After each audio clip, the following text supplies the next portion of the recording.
Welcome back to Sledgehammer Horror, guys. I am Ken Sledge. And I'm Ashley Sledge. And let's talk horror. So today we are going to do our review on 2007's 1408.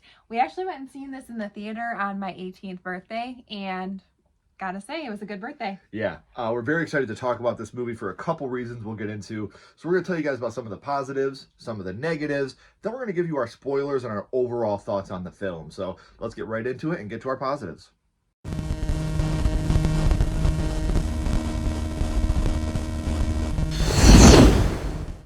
So we can't talk about the positives without talking about John Cusack and Samuel L. Jackson's chemistry. They work so well together when, he's trying to tell him not to go into the room. I love them together. You feel like he's almost overselling. Yeah. Like, I want you to go into the room, so I'm going to put on this big act that I don't want you to go into the room. And this isn't the only Stephen King adaptation they've been in together. They were also in Cell together. Skip that one. Go back to 1408. Now, if you'll notice, ever since the beginning of Sledgehammer Horror, we have always ranked things on a skull count. I think subconsciously it's because of this. I award the Weeping Beach Inn 6 skulls. So this movie has had an impact on Sledgehammer Horror since the beginning. Yeah. So thank you, John Cusack. Thank you, writers, 1408. Thank you for doing everything and making my job easier. So. And then we get the 1408 postcard. It has no content, nothing like what. Okay. Don't enter 1408. Intriguing. Obviously, if you give me a postcard that says don't enter 1408, I'm going to enter 1408. Every other piece of mail he gets is like this long-winded explanation about what's going on. This is just don't enter 1408. Well, why? You have piqued my interest. Why not? Now, there are a lot of different interpretations of Dante's Inferno. If you don't know Dante's Inferno, it's the 9 circles of hell and all the different layers that go into that. You have this as above, so below is really up there too. But this one to me is very on the nose when it comes to the story of Dante's Inferno. And I think Stephen King in his short story of 1408, and then what they did, the writers of this to make it a full-length feature film, they really kept the interpretation of Dante's Inferno intact.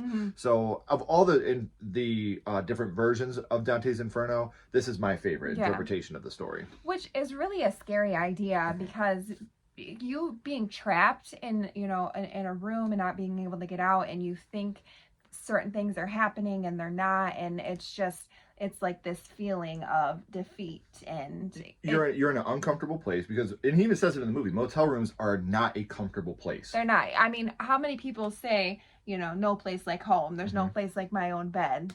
I agree. How many other people have slept on this bed that you're about to sleep in this motel room? So yeah, you're already right. You're already uncomfortable, and then you add in this layer of you are not able to escape. That claustrophobia, being stuck in this room. Which and that is a real scary feeling for me. One of my fears is being buried alive, being trapped in a space where I can't escape. Yeah, that's creepy. Another scene I really love, and it's just a really minor part of the movie, is when John Cusack and Samuel L. Jackson, when their characters are having the meeting and they're talking about the deaths in 1408, and Samuel L. Jackson reveals this. All told, there have been 56 deaths in 1408. 56? You're shitting me. And I love this moment because John Cusack's like, oh, he's going to recite to me the blah, blah, blah. And he goes to his, his hand recorder, and he's like, and then Samuel L. Jackson's like, well, during your research, Mr. Writer, did you figure out about the other deaths? All I'm told, there's been 56. And then John Cusack, he's like, 56? Are you serious? That whole moment to me is this shows the back and forth between the two of them.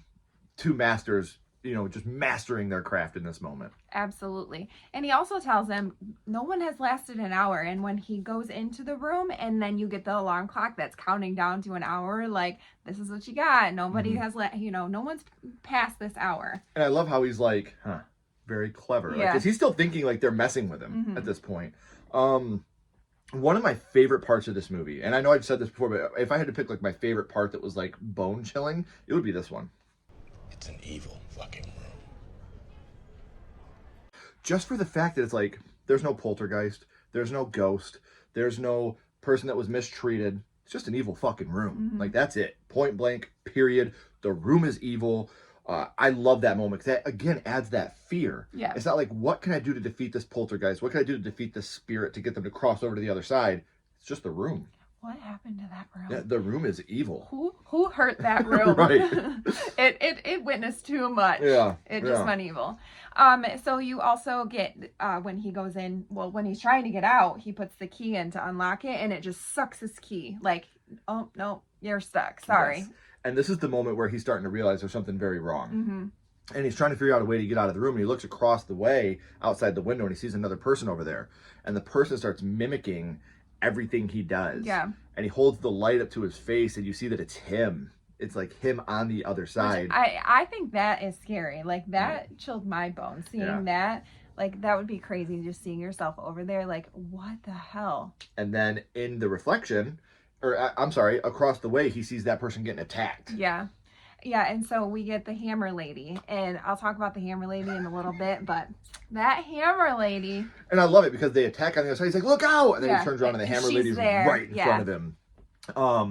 And then another part, again, Ashley and I have made it known we're not big fans of CGI. Something that we're never been big fans of. I don't think we ever will be huge fans of.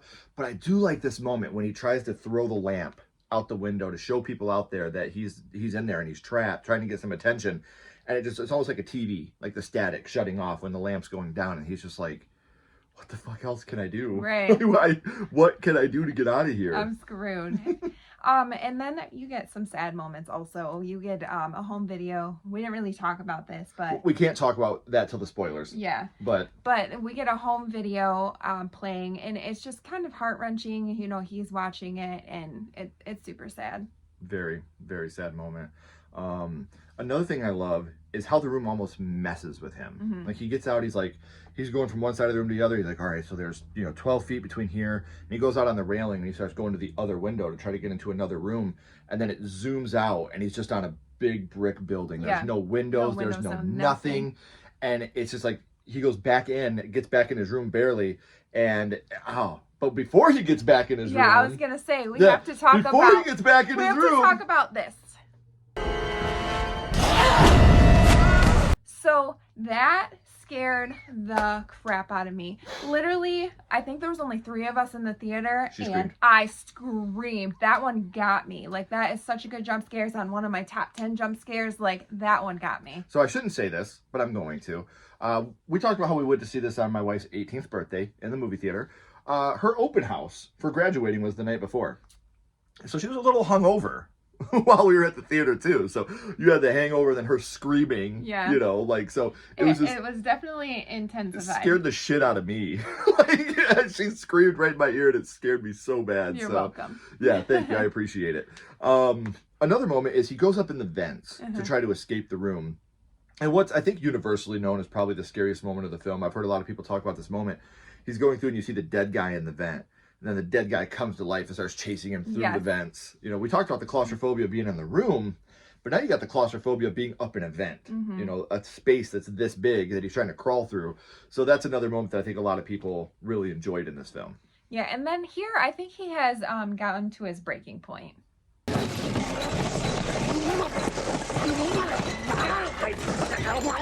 So it really funny. Like, one of my favorite. Oh my god, this is easily the funniest moment in the film. Yeah. I don't know why it makes you laugh so hard, but the idea of John Cusack attacking a fridge, you motherfucker! He's just done. Snapped. Yes. Yeah, when you watch this whole scene, it's brilliant the way that they play it out. I really like this scene. It's funny. Like, this is a real moment of levity in the film for me. One part to me that's like really, really, I don't want to say scary, but just like it is. It's this moment of fear for me. Is he's finally like, he keeps mocking the Bible almost, and finally he's like, you know what? You win. And he sits down and starts opening the Bible, and it's completely blank. And it's that moment of, you know what? You've given your faith now, and it's too late. You've ignored it for too long. You fought it for so long. And again, we'll talk about more of this in the spoilers because it's actually a big arching point of the story. And when you're in the 9th circle of hell, the Bible's not going to be much help once you're already there. Yeah. So he's trying to go through the Bible to try to find a verse that can help him, and it's completely blank. And again, the brilliance of going back to Dante's Inferno. And we're in the 7th circle of hell. How, if you're in, at this point, probably the 8th or 9th circle of hell, the Bible's not going to help you anymore. Yeah. You've had your chances to go back. You've had your chances to repent. That's gone now. You have to have faith. Did you just frighten me? You have to have faith for this to work on me. Yes, I did. So I love the blank Bible. Mm-hmm. That's one thing for me that's just like, wow, that's a brilliant addition. Because, I'm finally breaking down. I'm finally ready. I need help. And help's not there anymore. Mm-hmm. You missed your chance. So he goes to his laptop trying to reach out to his ex-wife, and he's like talking to her over like Zoom or something. Yeah, like back then it was like MSN Messenger or something. And all of a sudden he's like, no, don't come here. Like, this is a bad place. And then all of a sudden it changes and it's Evil Mike. And he's like, never mind. Yeah, like, come here. I need your help. Yeah, I need please. you. And then what I love about this is right before, like, because she hangs up and Evil Mike is still in there. And he looks at our Mike and he's just like, and gives that creepy wink. I fucking love it. Mm-hmm. One last positive we want to talk about. All throughout the movie, like at the beginning, he's going around like, oh, you got these paintings on the wall and blah, blah, blah, blah, blah. Well, once, it really starts to go down, you see the Hammer Lady is in the painting of the boat. And it's a blink and you'll miss it moment. But to me, she's always been there. She's always been a part of this painting. She's always been in this room. Kind of, you got the Shining. You've always been here, Mr. Enslin. But that moment of the Hammer Lady that's been out attacking him at numerous points throughout the movie is in the painting now. And it's just a little moment, but it's something that, it's a Leonardo. So those are some of our positives about the film, which we had a whole lot of because we really both enjoy this film. Yeah. Now let's get to some of the negatives of 1408.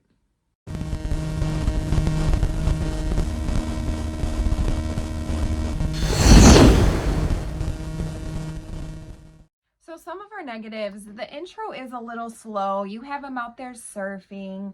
You have him going to get in his mail. It takes a minute to pick up, which I get it's all for plot purposes. But Later on. Later, yeah, but it's a very slow intro. You could have condensed a lot of this. Yeah. But obviously you're going to fill it for time. It's a little draggy when you're watching it now. At one point when he's in the room, he sees a spy cam. And he's like, oh, so that's how you did it? The spy cam, you're watching me? Who is that? Never goes anywhere. Yeah. He never talks about it again. He never looks for it again. Like, he sees this, what he thinks is a spy cam, and then never goes back to it, ever. So, like, why even bring that up if you're never, ever going to go back and retouch on this moment? In his defense, though, like, he had a lot of other things going on. That's true. Yeah. That's true. So we get a really awesome scene In the trailer. That was not in the film. This was a scene that made us both want to go watch the film. It was this one right here. Daddy, don't you love me anymore? That moment, don't you love me anymore? I was like, when we yeah. first saw the trailer, I was like, we gotta go see this. No. Let's go. It is nowhere. There's not a deleted scene. There's not an alternate ending. There is nothing that scene is in. They tricked us. We were hoodwinked. That's okay. We were bamboozled. We still like the movie. Right. Yeah, I was really bummed because that was a pulling point for me to go see it. And then maybe there's a deleted scene or an alternate, version of the scene where this happens. The way they did it was perfect. And again, we'll talk about that in the spoilers. The way the scene actually goes down, much better than that. But still seeing that in the trailer got me super amped and super excited. Another moment I don't like from this film is when you have the guy that's going to jump out the window and the woman that's crying. I get it. You're showing the apparitions of the people that were once there, but we've already talked about how it's an evil room. Yeah. So if the evil room, showing him those things, they show him other things, obviously, about his personal life, his family, which do make sense. But these parts to me just felt really like out of sorts, out of place. It didn't feel like it fit in with the rest of what the room was trying to do to him personally.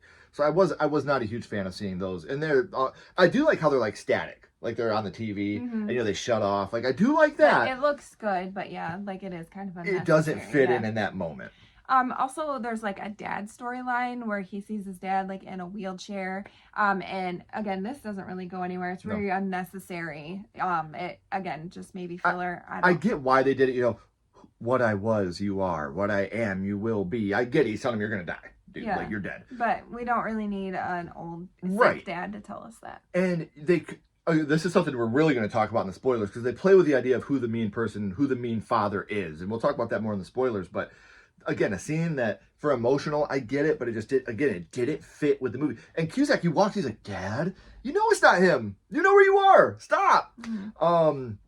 Now, we talked about how much we love John Cusack attacking the fridge. I don't like the way it looks when you see little tiny Samuel L. Jackson in the fridge. Not a fan. Never liked that moment. So that was just another where I'm like, come on, dude. Like, as much as, because he's gone through all these rooms before, he's done all these things. So then when you see him do this, you're like, dude, what are you doing? You're better than that. You know that Samuel L. Jackson is not in the fridge. So that's another scene where I just felt really, really out of place. Also, they overuse the "We Have Only Just Begun" by the Carpenters. I think they played that like four times. Yeah. And again, it's a good jump scare tactic. Yeah. But for real fear, it does, and all it makes you think of is Happy Gilmore when Happy's having his happy dream. But it doesn't, like, I get they do it for the jump scare. The radio all of a sudden turns on. They use it as a jump scare like 4 different times. It's not so much using the song, because it's a cool idea. We've only just begun to live. You're trapped in here for eternity. I get it. But using it as the same jump scare tactic over and over, for me. So those are some of our negatives about 1408. Now, be prepared. We're going to spoil the movie and give you our final rankings, as well as we're going to rank which of the 2 major endings we like the most.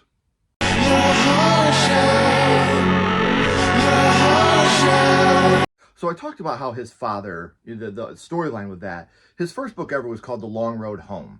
And there's a point where Samuel L. Jackson says this. I rather thought the father was a bastard. Yeah, he was. So he said, the father in the book, I found him to be quite a bastard. And you're led to believe at this moment that John Cusack was writing about his own father. I don't think he was. I think he was writing about himself. He lost his daughter, so spoiler, his daughter Katie died of cancer.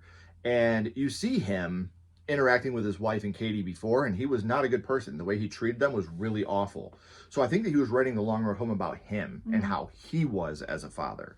So that was my interpretation of it. Maybe he was talking about his dad and how shitty his dad was to him, and that's why he's having the visions now. Yeah. But the way I took it is he's writing about how he was to Katie and his wife and how he wishes he could take it back. Maybe that's where he learned it. I mean, you learn how to be a father and a husband from your father. Yes.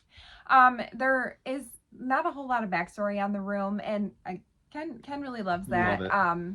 Like we had talked about before, it's the room that's evil. Why is it evil? We don't know. And I love it. I love the fact that it's just nothing. It's an evil fucking room. Yeah. That's it. That's all you need to know.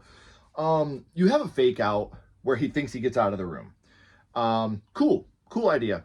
It goes on for like 15 minutes. He's back at the beach. He goes back to the post office. He's eating his lunch. It goes on for way too long. Yeah. Like, I don't like fake outs anyway. I don't think that's a secret. But I don't like them. When you drag it out for that long, it just, and when we all know it's a fake out. We know that he wasn't just all of a sudden like, oh, I'm back on the beach now. We all know it's a fake out. When you drag it out for that long, just unnecessary. Now, this right here is one of the saddest scenes in this film. No, you can't take her twice. You can't. Like, how sad is that? Like, he already lost her once, and now he has lost her for a second time. Like, that's not fair. And a parent should never have to bury their child, and so sad. Yeah. And his acting here, you can't take her twice. I know. It's heartbreaking. And then he like holds her close, and she shatters into pieces into all the dust. Like, no, that's fucking rough. Yeah. Way rough. I love how he finally thinks he made it out of the room. He looks over at the timer and he sees that the timer's running out, and it's been an hour. To him, it's been an hour. Yeah. And then the timer starts over. So we don't know how long he's been in there. Nobody lasted an hour. Maybe people have lasted in their time, because obviously this room can manipulate time. Right. So like we were talking earlier, when he goes out and he walks down the wall and he comes back, the map, everything else is blacked out except the room. And it says, you are here. Like, you can't leave. So the room can obviously manipulate time and space. So to have this moment where the timer starts over, it's absolutely brilliant to me. Yeah. Well, and they also have the express checkout. He's on the phone. Would you like to have your... Would you like the express checkout, and then Mr. he looks Enslin? back and there's a noose. So that's one way to get out of here. Like, that's, to them, they could have only been in the room for 5 minutes. But in the room's reality, that's the only way you can get out. Yeah. Is to do this. So, and then you have him at the end. He's like, you know what? I'm going to burn this mother down, Pookie. We're going to burn this motherfucker down, Pookie. It's going down with me. So, and what I love about this is throughout the whole movie, he always has a cigarette with him. And he calls it his nuclear cigarette. If nuclear war breaks out, if I'm about to die, I'm going to have one last smoke. I quit smoking a long time ago. He makes a Molotov cocktail and he throws it and he sits down and starts smoking a cigarette. And he's like, on the skull count ranking, I'm going to give it 10 skulls. And then he throws a brick out the window, which brings the oxygen in to completely destroy the room now.